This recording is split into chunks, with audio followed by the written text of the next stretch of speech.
Crazy Frog, yeah. Maybe 1/3 of my handyman.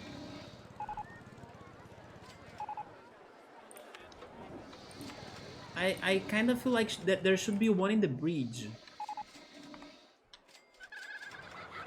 Also, look at this right here.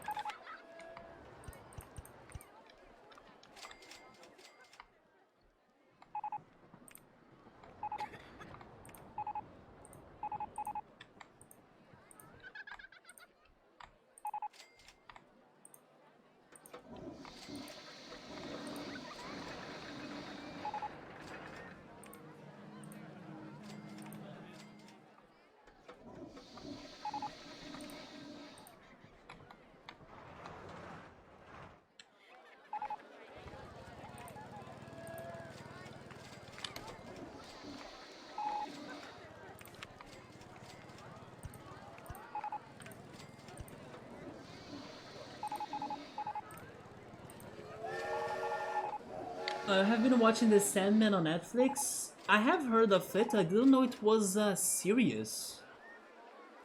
People have been saying great things about it, right? I think Gabrielle was hyped for it too, just by checking out the trailers.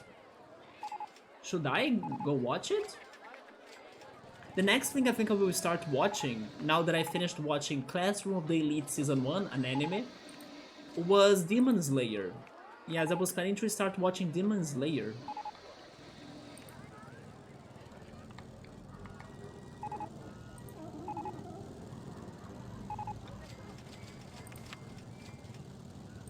Is Sandman by Marvel or something?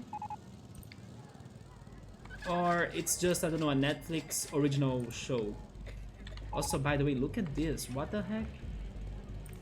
Okay, we need a handyman to be cleaning or patrolling the go-karts square, right?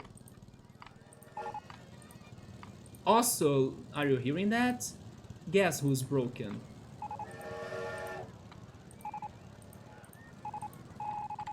I heard it. Yeah, that's going to be in my Electros Avenue.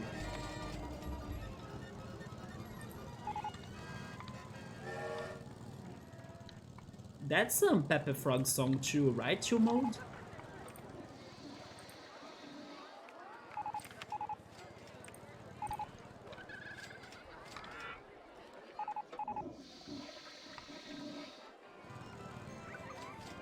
Oh, the mechanic was quick. For once, right?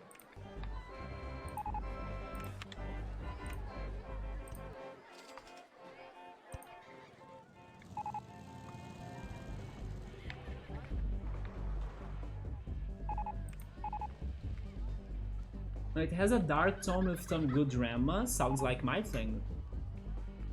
About human nature, okay. I'm going to add it to my watch list. But I have been so behind on series this year though.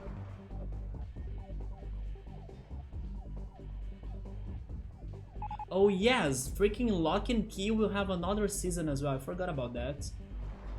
Not that I recommend it though. I mean, the first season was good, but the second season, not as great.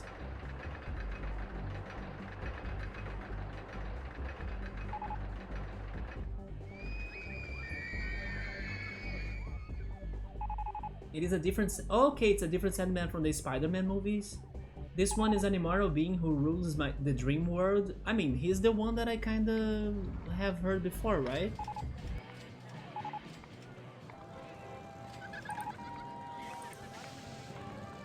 There are other characters named Desire, Despair, Death, and even Lucifer. Interesting.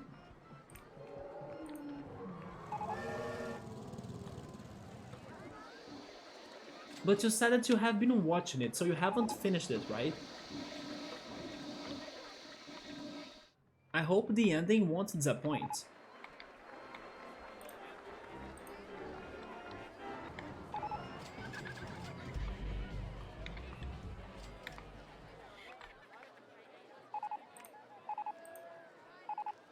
There should be another one in here.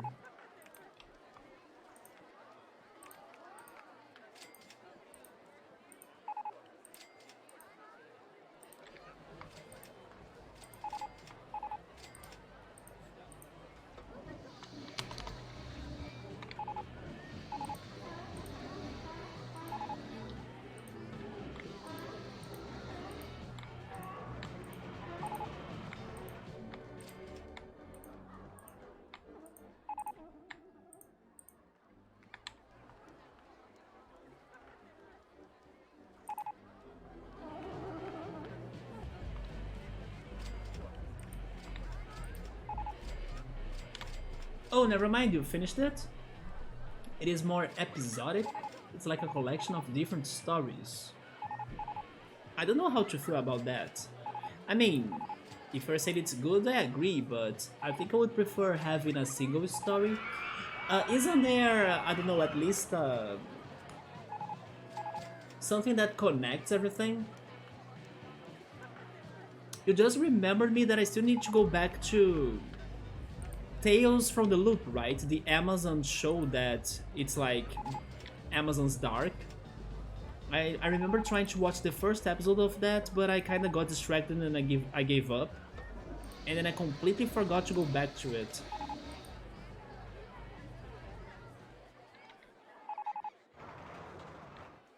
But at this point, the two shows that I'm the most excited about for this year are 1899, which is by the creators of Dark, and Alice in Borderland. Yeah, those two shows will totally stop me from doing what the heck am I doing to binge them. But then, Alice in Borderland will only be released in December. Regarding 1899, I have my suspects that it's probably going to be an October show.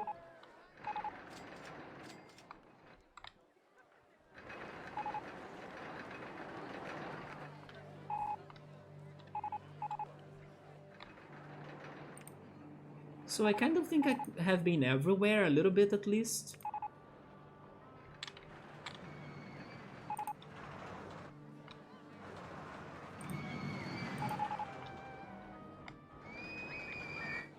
Oh, there is a lot of vomiting here. Oh my god. Okay, we need another handyman right here.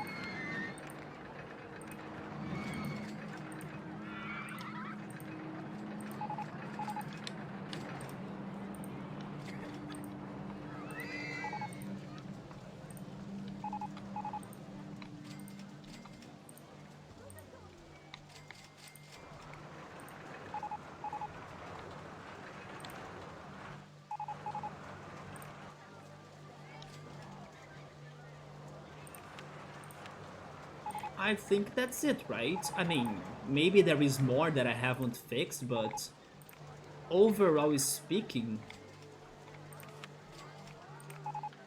I think I did a good job.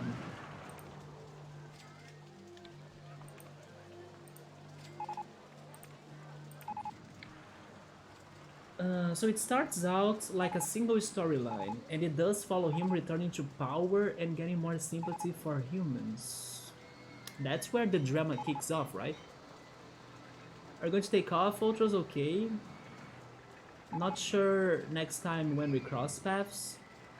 It will be with a friend for a few days, so gonna capitalize on that time. Alright, man. Have fun with the friend. Take care. I talked to you. Also catching up with Stranger Things. Emily and Sertaki were talking about Stranger Things on Discord because of the soundtrack of it. Yeah, they were talking about that Kate Bush song, but I still gotta watch it. But again, to be honest, Stranger Things is not like one of my favorite crazy songs, but not songs, series. But yeah, I will eventually get there. At least everyone says great things about the fourth season, so the third season was not bad, but it's just that I don't know. I don't love it as much, you know.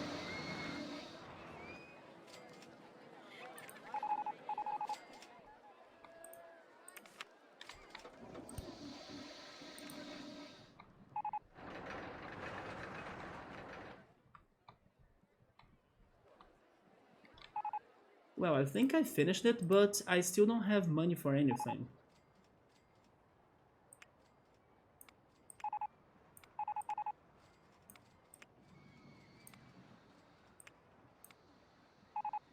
Yeah, it's also not my favorite. I understand why it got very popular, but I have the feeling that if people were, I don't know, more open-minded to watch things like Dark, for example, they could have been more surprised. But as Stranger Things got so trendy, I also suspect that maybe because it had a lot of kids in the cast, and then like people will sympathize with like as a cast, you know? They have charm or like they have charisma. Maybe that's another reason why it got so trendy. I don't know. Don't take me wrong, it is a good show, especially the third season that I have watched. But I don't go crazy for it.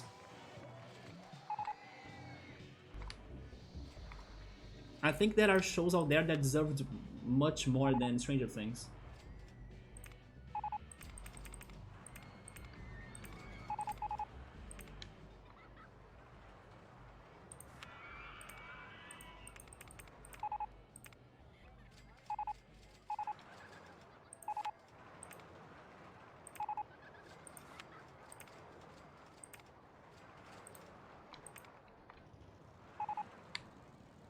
Okay, people are getting to the coasters. I should go, or I should do another go-karts.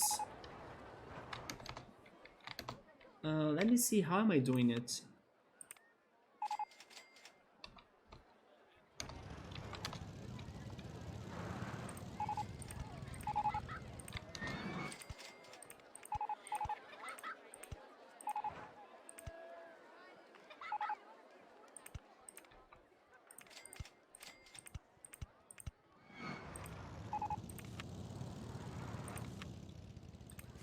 I came up to the idea that go-karts is my new shuttle loop.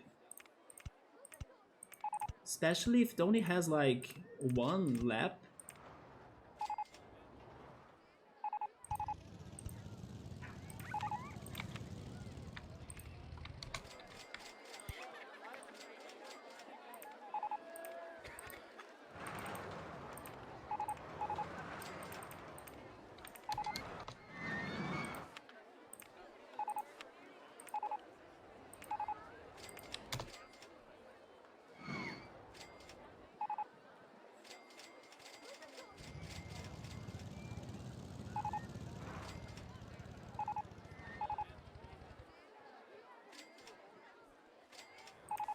Can I build another one?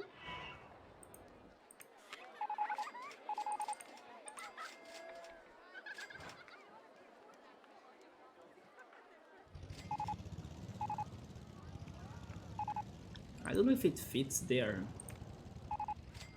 Maybe not.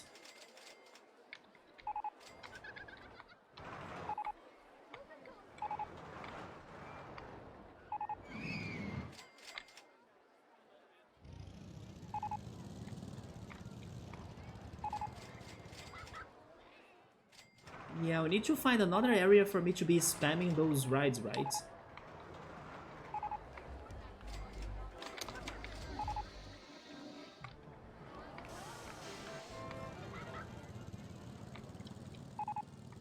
Maybe right here.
Can I build another one even?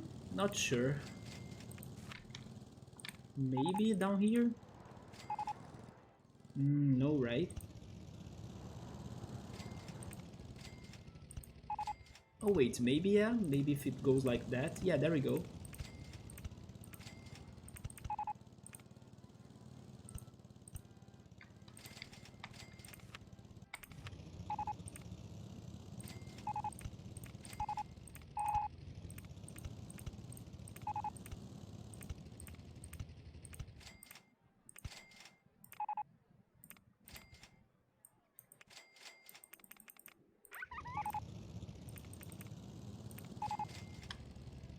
Alright, let's see if this is going to work.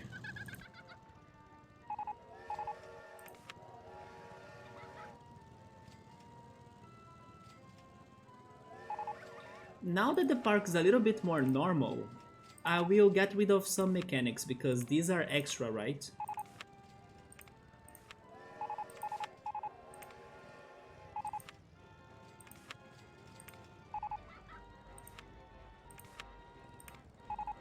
Yeah, we had many rides that were broken. Maybe now we can slow down the mechanics a little bit.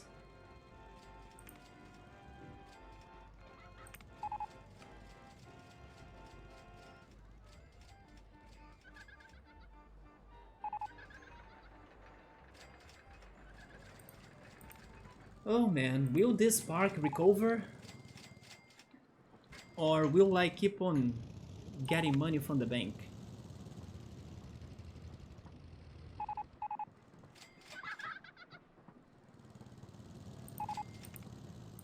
They were even saying that they wanted to go to the bathroom, but... should I consider making another food plaza? Where though?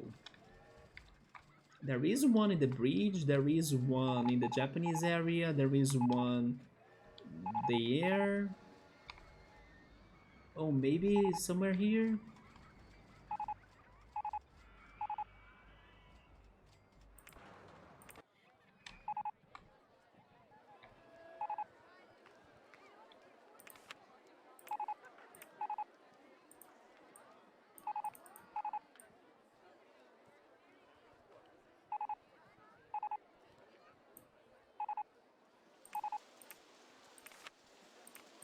Does it fit right here?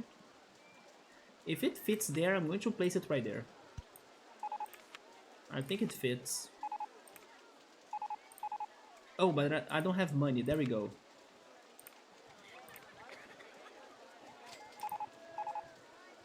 Also, hi Ritsuru, what's up, man? Maybe on the other side I could place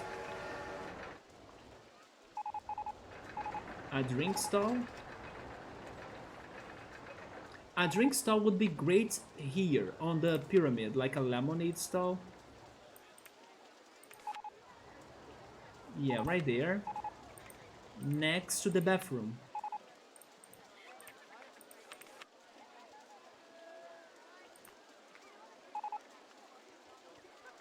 Not too much. You just got home from work, ready to relax. There we go, man. Oh, Ritsuru, did you watch the last... oh yeah, you did watch the last summertime rendering episode. I finally found it on Brazilian subtitles, right? I thought it was a very weird episode. It was not bad, but it was weird. My friend was even saying that it had some heavy parts. For example, the one with the eye patch guy, for example, and also Mio. The conversation between Mio and Mio. Yeah, that conversation was quite heavy. But it was weird because, like, the way the episode ended was not traditional in my opinion. So I felt weird about that. It was fairly uneventful. I mean, I would say uneventful in the end. But I understand that at the same time, next episode, I think it's going to be crazy. Because they were pretty much getting ready for action, right? So next episode I think it's going to be crazy. But yeah, overall it was quite uneventful and weird in my opinion. it was a little bit of character framework building episodes. Yeah, they gave a little bit more of attention to the eye patch old man, and then Mio too, right? A little bit about that family as well, Soul's family and also Tokiko's family. But in general, it was a weird episode. Freaking Shinpei could even sleep in that episode. That was so crazy. Also, by the way, my park rating is dropping again. Why is that? I just fixed the whole park. What is going on? And I did build a new bathroom. I just built some food stalls.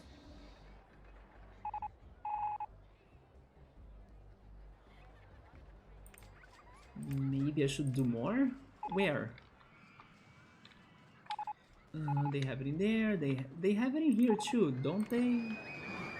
Oh, here they have the bridge.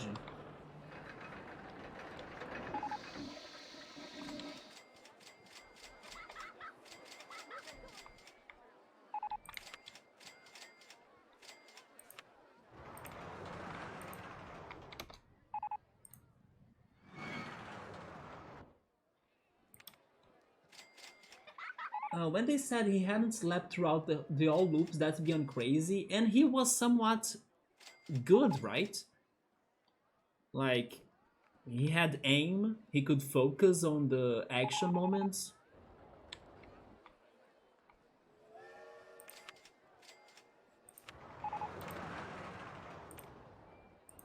He didn't show weakness.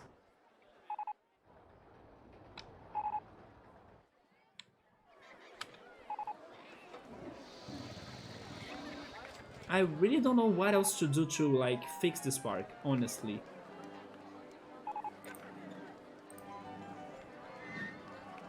We got more people in, but...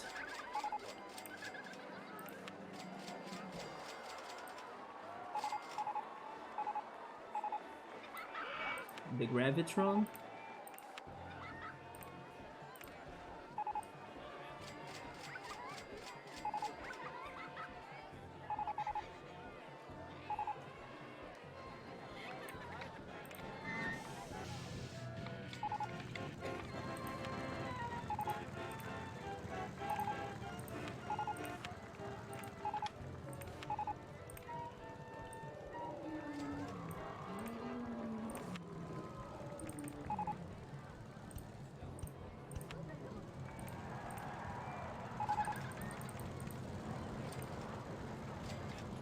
No, I'm not doing advertisements. I don't have money for that even.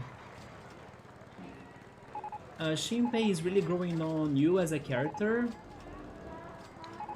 Why is that though? Yushio is still your favorite? Yushio is very cute, right? Yeah, both like in her appearance, but also as a character, or like personality-wise. Saburo, I don't have money for advertisements. Unfortunately.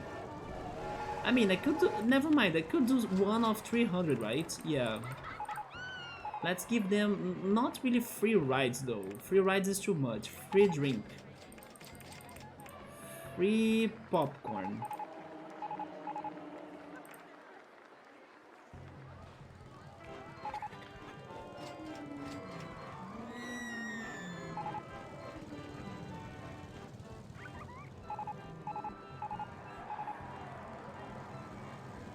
I think that my favorite character in that show is actually... how is she called now? I mean, I remember the boy's name. Ryonosuke. Yeah, I forgot the woman's name though. Ryonosuke is my favorite character. I loved their dynamic. Or like, that character building. Probably Yushio second place.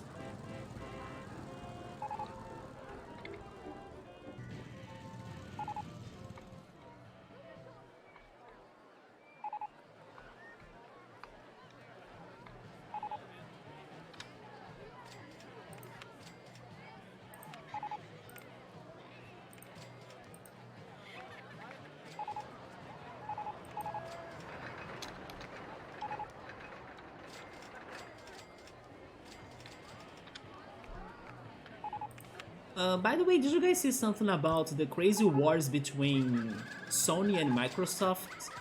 I didn't get into the details, but from what I saw on Twitter, so hopefully Twitter was like correct about that, I'm not sure. But it seems that Microsoft got proof that Sony has been paying some companies so they don't allow their games to be on Game Pass.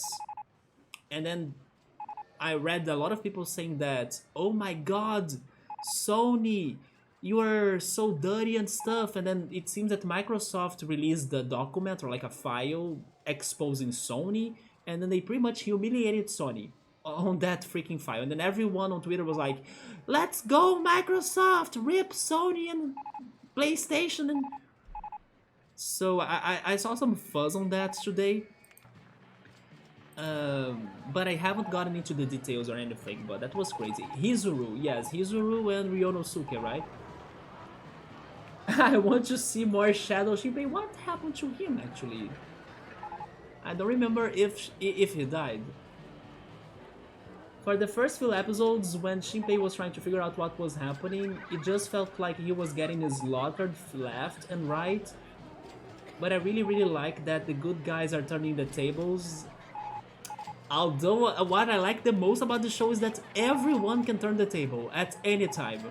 That's the best of the show to me. It's like Death Note. Every time there is something changing the table every freaking moment.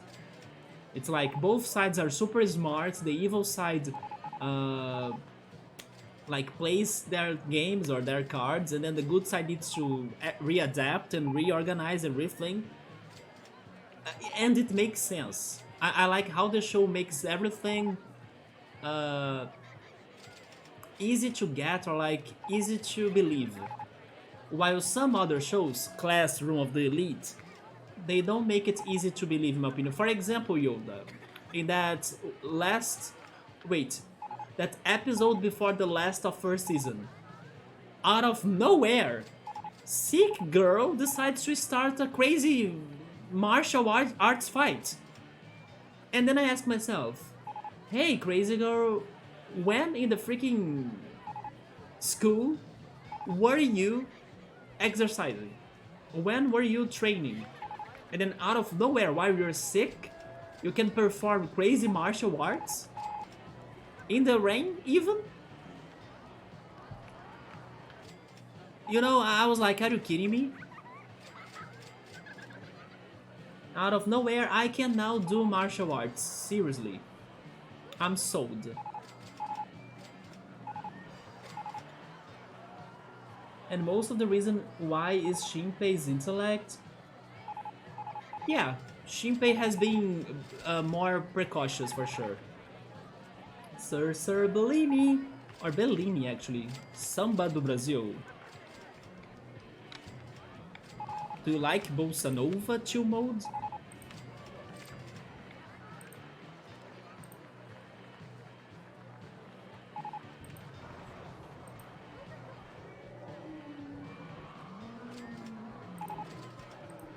Sometimes I feel a little bit bad for not listening to lots of Brazilian music, right? There are some good songs out there, even today's songs. One of these days I was in the university, and then I was like sitting there, and then someone got to me to ask me for some questions regarding a party that would be happening in the university. And then we ended up chatting more and more and more. And then there was one moment that we were talking about music, and then I got to hear some today's songs of, let's say, more popular Brazilian musicians, right? I was like, no, I'm not going to like this. No, I'm pretty sure I won't like it. And then suddenly I was, oh yeah, you know what? This is not too bad. Because I thought it would sound one way, but it was actually different than what I was thinking. It sounded a lot like soul. When I was thinking it would sound something more, I don't know, dirty language and with lots of appealing or exaggerated. Many Brazilian songs are like that, you know, a lot of dirty language, a lot of, I don't know, dirty talk. But no, actually the song was good. It reminded me of Soul, but I always felt like, oh, this artist, it's probably going to be one of those bands that I don't give a shit, right? This is a little spoilery, but recently when they made the loop back and first realized that they aren't really safe anymore, when they look back, and specifically the moment outside the Koba Takawa house, it gave you goosebumps a little. I love that mechanic. Yeah, that mechanic of like you have this power, but you can't have it forever. It was great. Yeah, maybe that part's covered in the novel, but the anime skipped it. Who knows? Yoda. I can understand if the manga of Classroom of the Elite is better than the anime, but I was not sold for like suddenly girl knows martial arts. Nope. It does feel unnatural, right? Especially with the lack of charisma of the main character, come on.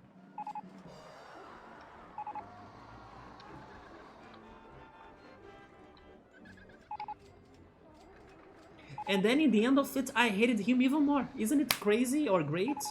Now I'm going to watch season 2 of Classroom of the Elite, hating the protagonist even more.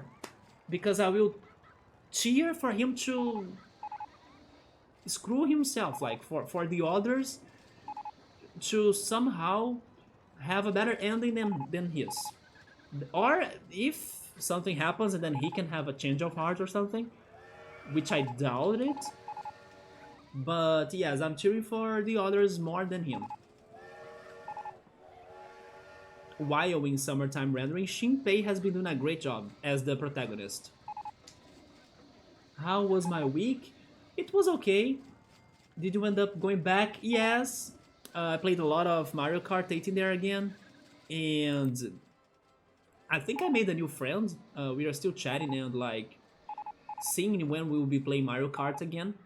Although the next event, the next anime event, which will be on September, they told me that they won't have Mario Kart in there. I asked the people that were organizing the event because I wanted to also buy the ticket like earlier because the earliest you buy it, or the earlier you buy it, the cheaper. But they were saying no, we won't have Nintendo and stuff, and I was like, seriously? The past anime events in the city they had Nintendo Mario Kart, everyone was playing them, everything, and so he's going to ask the bosses of the event if they will be able to get a Nintendo console. But yeah, I pretty much met a Mario Kart rival, and we have been chatting as well about Mario Kart and about what else? I right now I just blanked out. Oh yes, about some things of life too. Like he was telling me that he was sad with his work and stuff, and then I was like, oh, but do you know about investments? I was like, trying to help with finances as I like to do sometimes. Oh yeah, about games. He likes rhythm games, so I was telling him about Elite Beat Agents, Melatonin, and things like that. Let's see. He sounds like a nice guy, so hopefully it's a new friend. But then, what else happened? The weather has changed in here. I was talking about the weather here in the beginning of the stream. There is a tornado, or actually maybe I should say a cyclone. Yeah, I think it's more like a cyclone. I forgot how it's the proper word, but there is a cyclone hitting the south region right now. One of the states is getting kind of destroyed a little bit. But then there are effects of that getting to Rio, so the weather has changed. But thankfully it's not too bad in here so far at least. Regarding Cosmic Star Heroine, since you couldn't make today's stream, we finally finished Sue's side quest. Yeah, and we actually did a lot of side things too. And then I think we unlocked the path to the last area of the game, or at least it looks like that. But then before heading to the last part of the game, I wanna see if there are more side quests that I can complete, right? We actually had a lot of progression in freaking Cosmic Star Heroine. Oh yeah, let's not mention that my YouTube channel got striked thanks to our politics talk from last week's Cosmic Star Heroine. So we are not talking about politics on this channel anymore. There was also that happened. But today I was leaving my older computer kind of renderizing or rendering, right? Rendering the VOD from the stream that got striked or flagged on YouTube, and then I censored the politics talk. So I will see if maybe tomorrow, I don't know if I want to do that today still, if tomorrow I will re-upload it with the censor on both audio and text, because yeah, it got flagged. Yes, Electro. I even post the email I got from YouTube on Discord, but although after reading their politics, like their guidelines and stuff, I understand. Yeah, we did get into those topics. So even though my point was not like to promote that situation, that of course I'm not saying it again because I don't want to get flagged again. I get their points. I just disagree because it sounds a lot like a censorship. But yeah. So we are not talking about politics in here anymore, guys, because if we get 3 strikes, then the YouTube channel is down. If you're curious, you can go to the VOD on Twitch. Yeah, the VOD on Twitch was not censored, so the whole politics talk is in there, and it's not long. I mean, it's not long when it starts. It's after like 1 hour. After an hour, there is the whole politics talk. But I would just say it's about conspiracies and suspicions, and it's been pretty active at the moment when I was checking Twitter. But anyway, I'm changing the topic because this can't happen again. But if you're curious, it's on the VOD on Twitch. Yeah, that there was not censored. But after an hour or so, yeah, it's around that time. But the news were those, I guess. Oh yes, and then I did some shopping. I'm buying some, let's say, small things for the stream even, to make the cooking talks more fun, at least a little bit more fun. And I bought all of the ingredients for the Brazilian hot dog. So this weekend, either on A Heading Time or on Cosmic Star Heroine, I will try cooking the Brazilian hot dog to show it to you all, right? Yes, I did grocery shopping on Monday, and then I bought all of those ingredients for the Brazilian hot dog. But maybe the biggest news that I got is either this YouTube situation towards the channel, but in my personal life was this new friendly potential that I hope that works, and then we can go to more anime events to play Mario Kart in them, right? I even came up with a solution, by the way. I realized that I do have two 3DSs. So even though my old 3DS is like full of problems, that's why I bought a new one. I tested the remote or download play of Mario Kart 7 because if you guys didn't know, there are some games in the 3DS that they can have download play. So basically another console can download a little bit of the game and then you can play it with a friend without having the cartridge. I could play Mario Kart 7 on it with the download play, and I was telling this new friend like, oh, if the anime events won't have Mario Kart, I now can bring Mario Kart to wherever you want. Although the thing is that my old console, its battery doesn't last long. Even its extra battery that I bought in the past two, it's very short of life, or like it runs low fast. But we can play it multiplayer, so I think it's a chance as well. But yeah, those were the news. From what I heard, he will be even worse in Season 2. My friend has been loving Season 2. And if he's getting worse in Season 2, I will be so angry on him. Yeah, guys, that happened on YouTube, but that's okay. It's pretty much politics talk, right? Yeah. After I read the guidelines of theirs, I understood, yes, we did get to those topics, so it makes sense that I got flagged. I just didn't know they would, I don't know, first notice my channel, because it's a very small channel. And second, it would be this aggressive.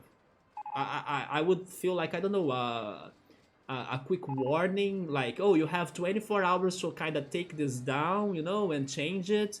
Instead of like, hey, we removed it and then screw yourself. That's what happened. Why not like give a message earlier like, hey, we noticed there is this. Could you like adjust it so we don't kind of punish you? but they can't be nice, right? So that's how it is. And then this weekend, there will be a Pokemon Go Community Day. And some, let's say, months ago, I kind of have been talking a little bit about how I also have been trying to meet and be together with the community of Pokemon Go of my city. But lately, I haven't been that thrilled for like those people. I think the people that I have been meeting or finding in the anime events have been so much more fun and interesting than, or they have more things in common with me. But I'm thinking if I will go there, maybe I will. Even if I don't kind of really interact with them, I don't know. It's just that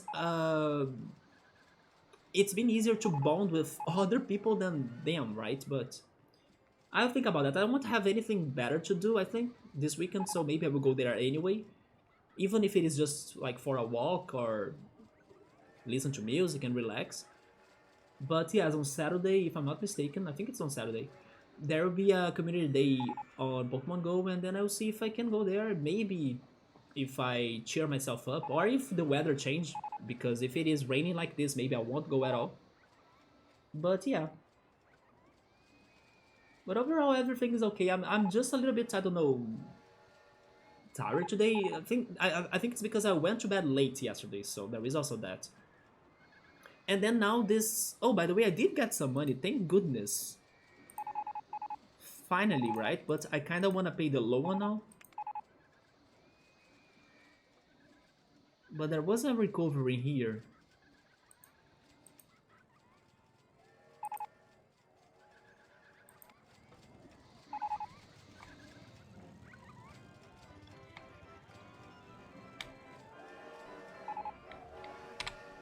Well, I'm probably finishing the stream soon, but before I finish it, I want to tell you guys two fun facts of Pokemon Scarlet and Violet. I heard that there are people in Japan that are thinking about boycotting the game because Scarlet and Violet won't have waifus. And they are super angry. At least so far, they haven't really announced waifus, right? Or many waifus. Maybe besides the female professor, they have been upset because of that. So they're like, I'm not going to buy this game if it doesn't have waifus and stuff. And then on the other hand, the Pokemon Company seems to be kinda creating characters that are more politically correct. So like the girls will wearing pants and like long socks to not show their legs and things like that. And also they created that gym leader, the ice type gym leader, that he kinda is androgynous. You know, he has looks of like a boy or a girl. It seems that some Japanese people are like super angry on that, and they won't buy the freaking game because of such a reason. I miss the days when people were more excited for like, who's the next Pokemon? How is the evolution going to be? Instead of like, oh, is that game going to have a waifu? But yeah, that's been going on in Japan. Together with people upset regarding the legendaries. Because, according to them, the legendaries should be like gods. They should be untouchable. They should be like, you know, far apart from us mere players of this game and characters of this game.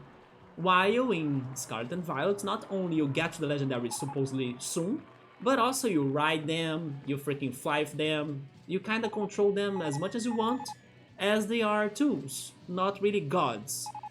So yes, I was hearing about some criticism over Scarlet and Violet because of those two topics. Yeah.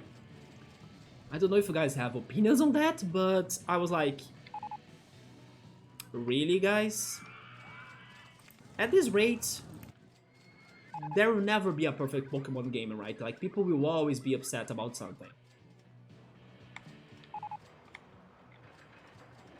I'm surprised Pokemon fans care that much about the lore of the legendaries.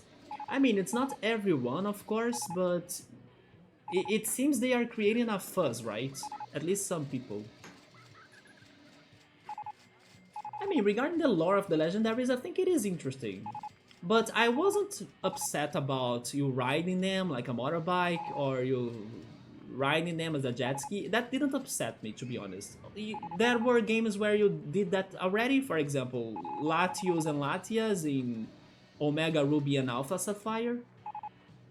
I understand that now it's going to be more exaggerated because you get them in the early game and then, you know, they won't feel as gods or like something super powerful anymore, but that didn't bug me at all. I was super happy it was open world. I would take the gems at the order I wanted.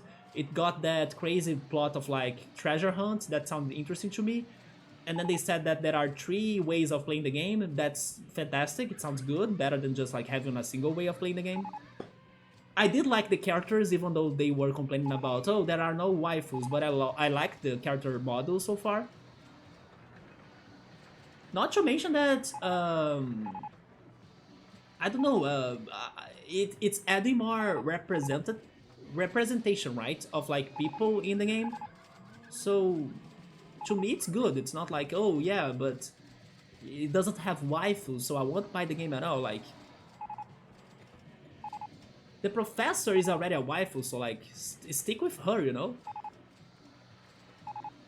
Sabri is saying that it should be like that. Legendaries were never, let's say, tools or super easy to get to them. So the legendaries becoming the mounting vehicles. It is like not surprising to Sabri at all at this rate. I mean, I have always been into games mainly for the story or gameplay, right? As long as they look cool and are powerful. I mean, I won't say that I love them, like their looks. But at the same time, I don't think they're the worst. Although my friend didn't like them both. Yeah, I have a friend that he didn't like them both at all. At least slightly more powerful than the other Pokemon. About that, they will, for sure, yeah. My biggest problem with this game is the new mechanic. The glass thing, I was not fully sold on that. But the rest, I kind of liked it. But the waifu culture is a real thing in Japan, yeah. And then there is and then there has been a big change on that, I think, right? I haven't gotten like deep into that topic, but for example, I have heard that Genshin Impact, for example, it has been making more and more androgynous, I hope that's the word, characters lately. Not to mention Nintendo. Look at Link in Breath of the Wild. He has a somewhat, you know, he could be a boy, he could be a girl look. I think that has been turning into a more common pattern. Honestly, in my opinion, uh, it doesn't get to me that much. For example, oh, he has an androgynous looks, fine, because I would say, or I would think that's what the creator of this franchise planned to do with his or her character. But like making it in purples, to me doesn't, I don't know, doesn't make a lot of sense. Like I don't get how is that going to be helpful or that helpful, you know? I would rather have like more balance between, let's say, female characters and male characters. Of course, having some androgynous characters also sounds good, because we may not have many. But I'm saying that doing it in purples so they can be more politically correct or something, I would rather, like I said, have more split up characters between male and female. With some, of course, androgynous too, but not like making it like it's the answer for this situation, or I don't know if I'm able to express myself, but I don't get their point on doing it this way for what they are aiming to do, right? But yeah, in Genshin Impact, for example, most characters in there are like that. You can either see them as a girl or a boy. It's something that I understand developers have to deal with, especially if Asia is a large part of their market. That's the opinion the YouTuber that told me about that situation in Japan said too.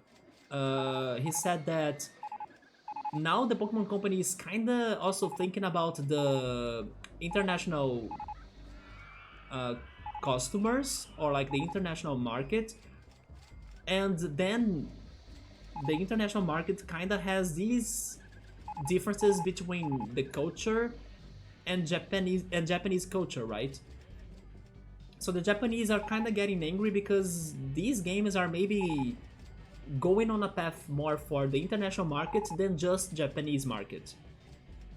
Let me look them up, alright. I prefer the modern one, the Miraidon. Yeah, Miraidon was my favorite. Back when it's first known that there is no female party member in Final Fantasy 15, there were complaints, yeah. People used to complain about no female protag in Pokemon too, right? About that, I understand. I would support like having a male protag and a female protag, but making an androgynous protag just because of that split, why not having both? Or like, why not have then the three of them? You have the androgynous, the female, and the male. Sabri saying, what could be more unrespectful for a god to do?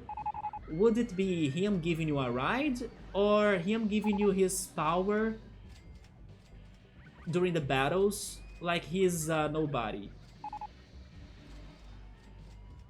Actually, the power's right, in my opinion, to be honest. Now that I'm thinking about that.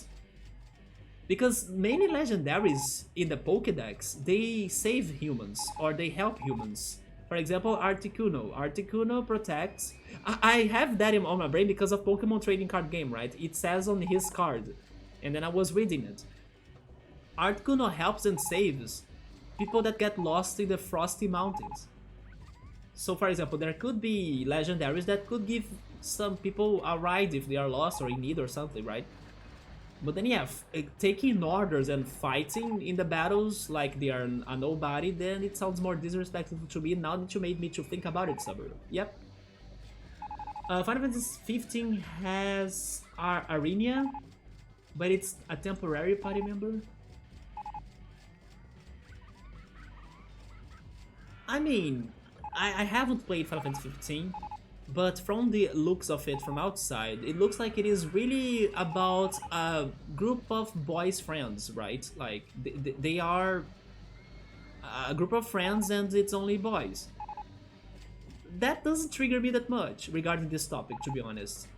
But of course, if they wanted to kinda make things smoother, they could add a bunch of female characters that could be important. For example, although I don't know who's the villain of that game, why not give it a very badass female antagonist? That could balance things up, I think. Which, by the way, besides Final Fantasy VIII so far, she was the only... Ultimecia, right? Ultimecia was the only female evil villain that I can remember so far in the games. No, Queen Braun too, right? From Final Fantasy IX, although she was not like the real final villain, but... yeah, there were a couple female villains already. Can't say I'm a fan of the motorcycle Pokemon and the crystal power-up thing. Yeah, the crystal power-up thing...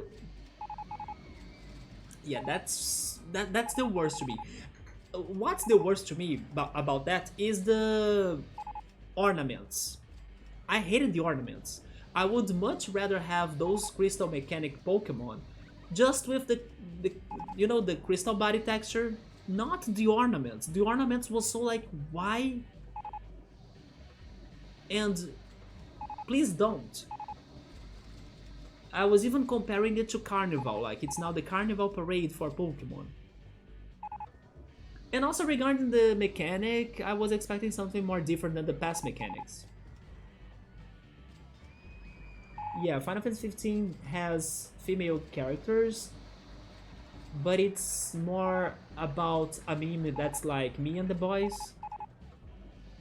Genova was a big part of Final Fantasy VII villainy as well. Wait, Genova was a woman? I forgot who's Genova. To me, Genova was the name of the of that pact or that like cult, wasn't it? I forgot about that.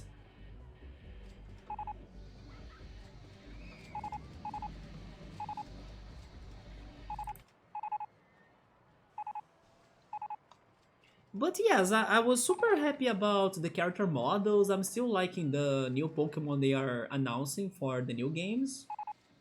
And then the Japanese are only thinking about the waifus. They missed a creative opportunity. Yeah, I even had a better idea than that idea for the mechanic. I even told that idea on here, right? On a past stream. They could have designed it to show the elemental nature of each Pokemon. I kind of understand why they went for those ornaments. It's because of accessibility, I think. For example, oh, someone that is daltonic, or like, daltonic is not the word, sorry, I was translating it from Portuguese. Someone that's colorblind, that's the word. So if there isn't I don't know, an ornament that shows it's water, or it's like grass, or it's fire, the person will be like, wait, which type is now powered out? I can't say because it's all crystal and it looks like everything the same. I get that point if that was the plan. Even though I'm not sure, but I believe that has something to do about that, right? But they could have done it different ways. I don't know, give different glass patterns or like point somewhere on the screen what is the type of that's powered up, right? You don't need to add a freaking ornament on the heads of Pokemon that makes no sense. I thought it was exaggerated and it was too much. But also regarding what it does, which is like powering up moves of a certain type, why not go defensive? Oh yeah, now it's a glass. Glass normally, it depends, like it can be fragile or it can be strong. So let's suppose you can add defense for a Pokemon for a certain amount of time and then after that the glass breaks and then the Pokemon dies. That's a much more creative mechanic in my opinion than the one, oh it power ups the type. Really? And then it changes their appearance? It's better in my opinion to do a Mega Evolution. Geneva was the alien that fell on the planet, but they were destroyed by the Cetra, and their cells were used on Shinra to create Sephiroth. But then was Geneva a female character? Oh, that's why they keep on calling her mom. Okay. It could be like that too, Electro. I was not thinking like that. Like a shield that resists some type. That's also a very good idea. I was thinking about, for example, and then Saburo also gave me another idea. There could be different gems that could give different properties for that glass. Maybe we could combine Saburo's ideas with yours, and then each gem, like an emerald, a ruby, a sapphire, whatever, they will resist some type. Sapphire for water, I don't know, ruby for fire. That idea is much better to me, in my opinion. But what I was thinking originally is that we turn our Pokemon into glass, so he kind of petrifies or crystallizes, and then the opponent can't really hurt him for 3 turns, for example. And then at this time, if your opponent has a very strong Pokemon, it's your chance to fight it back. Let's suppose your Pokemon has low health, is about to die. If you don't want to lose that Pokemon, you crystallize him and then you fight back for those 3 turns, while your opponent can't really hurt you that much. But then after the 3 turns are over, maybe all of the accumulated attack that you got hits you, and then you die. Or the crystal or the glass... what is the word? Gets destroyed, but I know there is a better word than that. And you die.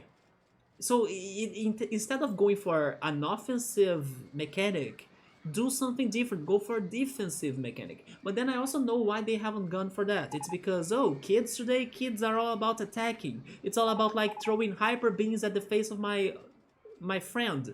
And then that's how kids have fun. It's not about, oh, I want to protect, I'm going to defend. It's not as exciting or like adrenaline rushing. It is just they went for pretty much marketing, right? Not like different and creative ideas. They know it works that way, so that's what they are doing, even though, in my opinion, it's a repetition of everything they have done so far, and it looks bad. So Genova was definitely feminine. Maybe the type shield would be overpowered for gyms. That's true. But what if you could only get the type shield after beating a gym?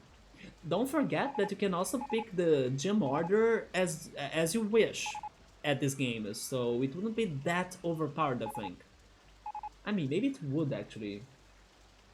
Regardless, I still think it's a better idea than the one they came up with. It sounds more different than what we have. But guys, I think I'm going to cut it in here now. And I don't know if I'll be up tomorrow or Friday. I could try um, for more Pokemon trading card games, since we were talking about Pokemon. But then I don't know if I'll go live for like both days. I need to see. I haven't planned myself for this week, to be honest. But at least for one of the days, I think I will be online for a little bit more progression on trading card game. And then RollerCoaster Tycoon will be back next Wednesday. Thank goodness the park is slowly getting some recoveries in here. But of course, we need to find a solution for this for once at all. But yes, I'm going to go there. And thank you for coming. Any food plans this week? Yeah, the Brazilian hot dog for the weekend. Either Saturday or Sunday. I think I will end up cooking that on Saturday, because then I can save it for Sunday too, you know, and then if I need, I can show it on both days. Yeah, the Brazilian hot dog. I bought all of the ingredients. I bought peas, corn, raisins, um, potato chips that are like match type, and also tomatoes, green peppers, onions, and quail eggs. Yeah, that's the recipe I'm going for. So it's like a very full of toppings hot dog with like mustard and also ketchup. So yeah, guys, thank you so much for stopping by. I catch you, if not tomorrow, then on the next stream. So take care, have a good night, and goodbye. Did I save, by the way? I'm going to save again, just in case.